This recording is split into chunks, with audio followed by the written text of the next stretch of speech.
नमस्कार, मैं डॉक्टर अभिषेक कुमार पाठक। मेरे इस यूट्यूब चैनल ज्ञान चक्षु पर आप सबका स्वागत है। ऐसे स्टूडेंट जो कि पीएचडी करना चाहते हैं लेकिन पीएचडी कार्यक्रम में प्रवेश की प्रक्रिया को लेकर उनके मन में कन्फ्यूजन है, तो उनके लिए पीएचडी रेगुलेशन 2022, जिसे कि पीएचडी उपाधि प्रदान करने हेतु न्यूनतम मानदंड और प्रक्रिया विनियम 2022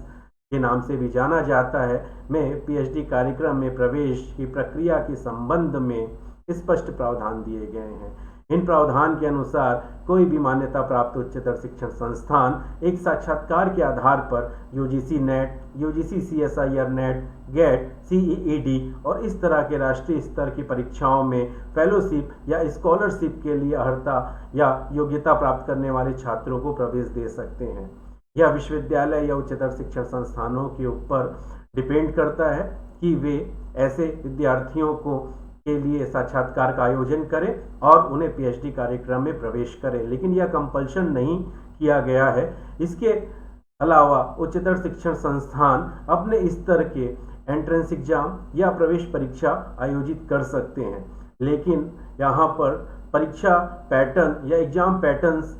निर्धारित किया गया है, जिसके अंतर्गत ऐसे एंट्रेंस एग्जाम में 50% प्रश्न शोध पद्धति के पूछे जाएंगे तथा संबंधित विषय से संबंधित प्रश्न 50% पूछे जाएंगे।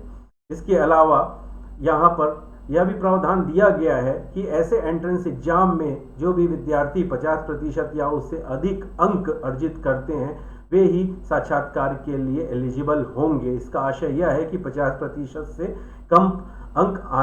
पाने वाले अभ्यर्थी साक्षात्कार के लिए एलिजिबल नहीं होंगे। इन प्रावधानों के अनुसार आयोग द्वारा दिए गए समय समय पर लिए गए निर्णय के अनुसार अनुसूचित जाति, अनुसूचित जनजाति, अन्य पिछड़ा वर्ग, दिव्यांग वर्ग एवं आर्थिक रूप से कमजोर वर्ग तथा अन्य श्रेणियों के उम्मीदवारों के लिए प्रवेश परीक्षा में 5 अंकों की छूट की अनुमति दी जाएगी। इसका आशय यह है कि इन श्रेणी के अंतर्गत आने वाले विद्यार्थी यदि 45% भी पाते हैं तो वो साक्षात्कार के लिए एलिजिबल होंगे, लेकिन यह विश्वविद्यालय या उच्चतर शिक्षण संस्थान के ऊपर डिपेंड करेगा कि साक्षात्कार के लिए कितने छात्रों को बुलाया जाए। उच्चतर शिक्षण संस्थान या विश्वविद्यालय उपलब्ध पीएचडी सीटों की संख्या के आधार पर पात्र छात्रों की संख्या तय कर सकेंगे। इसके अलावा इन रेगुलेशन में यह प्रावधान भी दिया गया है कि उच्चतर शिक्षण संस्थान के द्वारा आयोजित प्रवेश परीक्षा में 70% अंक प्रवेश परीक्षा के एवं साक्षात्कार एवं मौखिक परीक्षा में प्रदर्शन के लिए 30% अंक का महत्व दिया जाएगा। इसके साथ ही यह भी प्रावधान दिया गया है कि ऐसे विश्वविद्यालय या और महाविद्यालय या उच्चतर शिक्षण संस्थान जो पीएचडी कार्यक्रम चलाने के लिए पात्र हैं वे विश्वविद्यालय की वेबसाइट में प्रोस्पेक्टस के माध्यम से उपलब्ध सीटों की संख्या, विषयवार उपलब्ध सीटों की संख्या, प्रवेश के मानदंड, प्रवेश के प्रक्रिया तथा इन अभ्यर्थियों के लिए अन्य आवश्यक जानकारी उपलब्ध कराएंगी। इसका आशय यह है कि प्रत्येक उच्चतर शिक्षण संस्थान अपने वेबसाइट पे प्रोस्पेक्टस जो है वो अपलोड करेंगे, जिसके अंतर्गत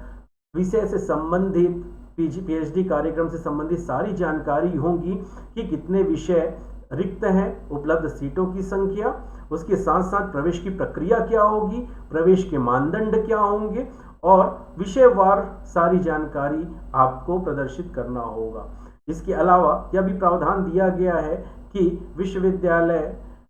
या उच्चतर शिक्षण संस्थान अपने वेबसाइट पर पर्यवेक्षक या सुपरवाइजर का नाम, उनकी सारी जानकारी, उनका डेजिग्नेशन,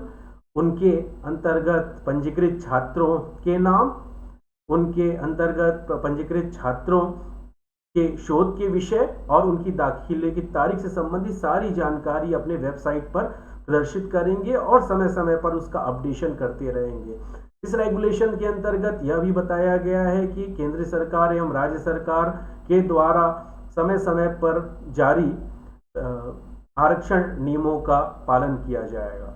तो निश्चित ही पीएचडी रेगुलेशन 2022 में पीएचडी के प्रवेश की प्रक्रिया के संबंध में जो प्रावधान दिए गए हैं, इसकी जानकारी प्रत्येक स्टूडेंट्स जो कि पीएचडी में एडमिशन लेना चाहते हैं, पीएचडी कार्यक्रम में एडमिशन लेना चाहते हैं, उनको आवश्यक